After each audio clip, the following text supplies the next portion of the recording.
بسم اللہ الرحمن الرحیم۔ السلام علیکم، کیسے ہو پیارے بچوں؟ امید کرتی ہوں خیریت سے ہوگے۔ آج ہم پڑھنے والے ہیں حروف عطف کے بارے میں۔ اب آپ یہ کہیں گے کہ حروف عطف کیا ہوتا ہے، تو اس ویڈیو میں ہم یہی جانیں گے کہ حروف عطف کب اور کہاں اور کیسے استعمال کیا جاتا ہے اور یہ کون کون سے ہوتے ہیں، ٹھیک ہے؟ تو آ جائیے صفحہ نمبر 46 یعنی 46 کے اوپر، اور اس میں آپ کو یہاں پر مختلف خانوں میں مختلف الفاظ لکھ کر دیے گئے ہیں، یہ سمجھانے کے لیے کہ اگر دو جملوں کو آپس میں ملانا ہو، دو الفاظ کو آپس میں جوڑنا ہو، دو فقرات کو آپس میں ملا دینا ہو، تو وہاں پر آپ کچھ الفاظ استعمال کرتے ہیں۔ کون سے الفاظ کہاں استعمال ہوتے ہیں اس کی ہم تفصیل بعد میں جانیں گے، لیکن پہلے یہ دیکھ لیجئے کہ ہمارے پاس یہاں پر کون کون سے الفاظ موجود ہیں۔ اور، کر، کہ اور ورنہ، یہ چار الفاظ ہمیں یہاں پر دیے گئے ہیں۔ اس طرح تو بہت سارے اور بھی الفاظ ہوتے ہیں، لیکن یہاں پر آج ہم ان چار ہی الفاظ کا استعمال سیکھیں گے۔ تو بچوں، آپ کو یہ پتہ ہونا چاہیے کہ ان کو انگریزی میں کنجنکشن کہتے ہیں، اور اردو میں اور عربی کے اندر ان کو حروف عطف کہا جاتا ہے، ٹھیک ہے؟ تو یہاں پر ہمارے پاس جو لفظ ہیں ہم ان کو ذرا سمجھتے ہیں جملوں کی مدد سے۔ تو یہاں پر آپ کے پاس کچھ جملے دیے گئے ہیں، اسکرینز پر دیکھیے اپنی۔ اور جیسے اکرم نے بیل خریدا، اکرم نے گھوڑا خریدا، اکرم نے گائے خریدی، ٹھیک ہے؟ اب ہم اس کو الگ الگ کرنے کے بجائے کیا کہہ سکتے ہیں؟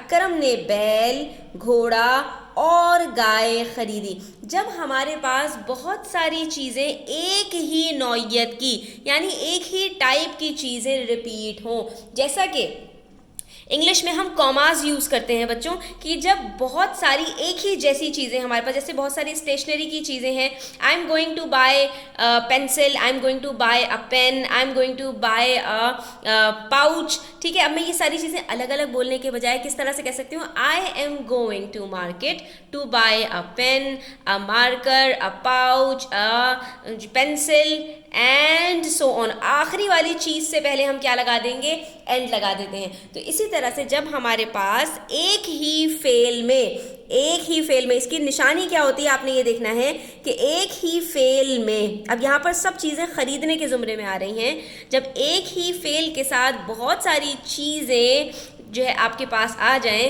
تو آپ ان کو کاماز کے ساتھ لکھتے ہیں، اور جو آخری چیز ہوتی ہے اس میں آپ کے پاس اور آ جاتا ہے۔ اسی طرح سے اگر آپ کے پاس دو مختلف جملے ہیں اور آپ ان کو آپس میں جوڑنا چاہتے ہیں تو وہاں پر بھی آپ اور کا استعمال کرتے ہیں، لیکن یہاں پر ہمارے پاس اور کہاں پر آ رہا ہے کہ جہاں پر ہمارے پاس ایک ہی فعل ہے اور اس کے ذیل میں ہمارے پاس بہت ساری چیزیں ہیں، تو ہم کاماز لگائیں گے اور آخر میں اور لگا کر اس کو جوڑ دیں گے۔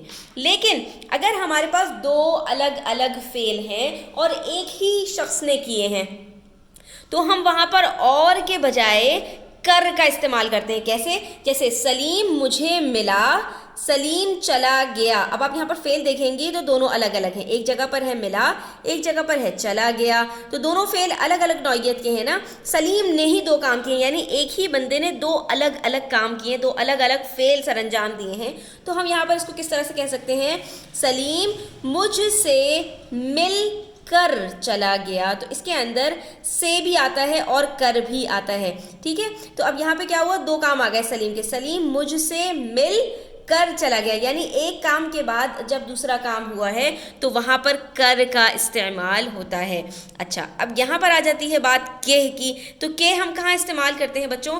کہ ہم استعمال کرتے ہیں جب کوئی کام کرنے کے بعد ہم جو ہے کچھ اور کر رہے ہوں، جیسے زیادہ تر الفاظ آپ کو اس طرح کے ملیں گے: سنا، کہا، دیکھا، اس کے بعد اگر کوئی کام ہو رہا ہوتا ہے نا تو اس کے اندر ہم یہاں پر کہ کا لفظ استعمال کرتے ہیں، ٹھیک ہے؟ اب یہاں پر جیسے دیکھیے، وہ اتنا تیز دوڑا کوئی اسے پکڑ نہ سکا، وہ اتنا تیز دوڑا کہ کوئی اسے پکڑ نہ سکا۔ جیسے انگریزی میں ہم دیٹ کا ورڈ یوز کرتے ہیں نا کہ ایسا ہوا کہ، تو وہاں پر ہم یہ لفظ استعمال کر رہے ہوتے ہیں کہ۔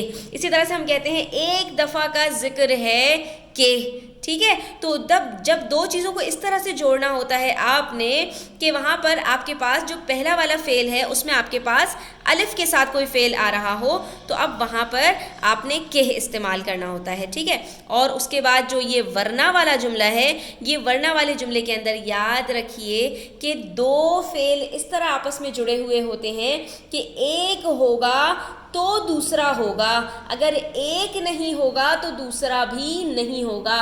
تو یعنی اگر ہم یہ کہیں کہ جو اگر سے شروع ہونے والے جملے ہیں اس میں سے اگر ہم اگر کو ہٹا دیں, ٹھیک ہے, یعنی اگر سے شروع ہونے والے جملوں میں اگر کو ہٹا دیا جائے تو پھر اس کے جملے کے بیچ میں ورنہ آتا ہے. جیسے تیز چلو گاڑی نہیں ملے گی, تو ہم یہاں پر کیا کہہ رہے ہیں, اگر تیز نہیں چلو گے تو گاڑی نہیں ملے گی. لیکن ہم نے کہا کہ ہم اتنا لمبا جملہ کرنے کے بجائے کیا کرتے ہیں, اگر کو ہٹا دیتے ہیں اور نہیں بھی ہٹ جائے گا تو یہاں پر کیا جملہ بن جائے گا, تیز چلو ورنہ گاڑی نہیں ملے گی. یعنی تیز چلیں گے تو گاڑی ملے گی, تیز نہیں چلیں گے تو گاڑی نہیں ملے گی. یعنی ایک جملے میں اگر نہیں آئے گا تو دوسرے جملے میں بھی نہیں آئے گا.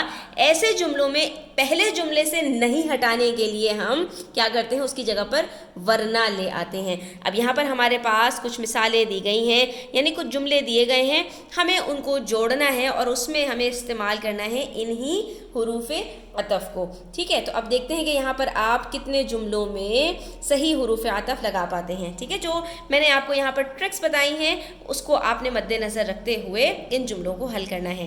کریم آیا, رحیم چلا گیا. اب یہ دو بالکل الگ الگ نوعیت کے جملے ہیں, ہمیں ان کو آپس میں جوڑنا ہے. تو ہم یہاں پر کیا لگا دیں گے, اور کریم آیا اور رحیم چلا گیا, دو الگ الگ جملے ہیں. ٹھیک ہے, حمید اسکول میں آیا, حمید نے سبق پڑھا. اب ایک ہی بندہ ہے, ایک ہی فاعل ہے, اس نے دو الگ الگ کام کیے. تو یہاں پر ہم کیا کہہ سکتے ہیں, حمید اسکول میں آیا, حمید نے سبق پڑھا. تو ہم اس کو اس طرح سے بنا سکتے ہیں, حمید نے اسکول میں آ کر سبق پڑھا. کیونکہ ایک ہی بندہ ہے نا اور دو الگ الگ کام کر رہا ہے, تو ہم یہاں پر بیچ میں کر کا استعمال کریں گے. اکبر نے ناشتہ کیا, اکبر اسکول گیا. ٹھیک ہے, اکبر نے دو الگ الگ کام کیے یہاں پر, تو ہم کیا کہہ سکتے ہیں, اکبر ناشتہ کر کے اسکول گیا. ٹھیک ہے, اب یہاں پر دیکھیے, محنت کرو ناکام ہو جاؤ گے, محنت کرو ورنہ ناکام ہو جاؤ گے. تو یہ جملہ دراصل کیا تھا بچوں, اگر محنت نہیں کرو گے تو ناکام ہو جاؤ گے. یہ نا جو ہے دراصل اصل میں الٹ ہے کام کا. ٹھیک ہے, تو آپ یہاں پہ کیا جملہ اصل کیا تھا, اگر محنت نہیں کرو گے تو کامیاب نہیں ہوگے. ٹھیک ہے, تو انہوں نے کیا کیا, دونوں جگہ میں سے نہیں کو ہٹایا اور کس طرح سے جملہ بنا دیا, محنت کرو ورنہ ناکام ہو جاؤ گے. اسی طرح سے آہستہ چلو تھک جاؤ گے, آہستہ چلو ورنہ تھک جاؤ گے. وہ بہت کمزور تھا, وہ چل نہیں سکتا تھا, وہ بہت کمزور تھا کہ چل نہیں سکتا تھا. جلدی کرو دیر ہو جائے گی, جلدی کرو ورنہ دیر ہو جائے گی. شرارت مت کرو ابو ناراض ہو جائیں گے, شرارت مت کرو ورنہ ابو ناراض ہو جائیں گے. تو بچوں, آج کا سبق کیسا لگا کامنٹ سیکشن میں ضرور بتائیے گا. امید کرتی ہوں کہ آپ کو آج کا سبق پسند آیا ہوگا اور ان الفاظ کو آپ کو اپنے جملوں میں استعمال کرنا بھی سمجھ آیا ہوگا. تو ویڈیو اچھی لگی ہو لائک کیجیے گا, اپنے فرینڈس کے ساتھ شیئر کیجیے گا, چینل سبسکرائب نہیں کیا تو سبسکرائب کر لیجیے. اپنا خیال رکھیے گا. اللہ حافظ.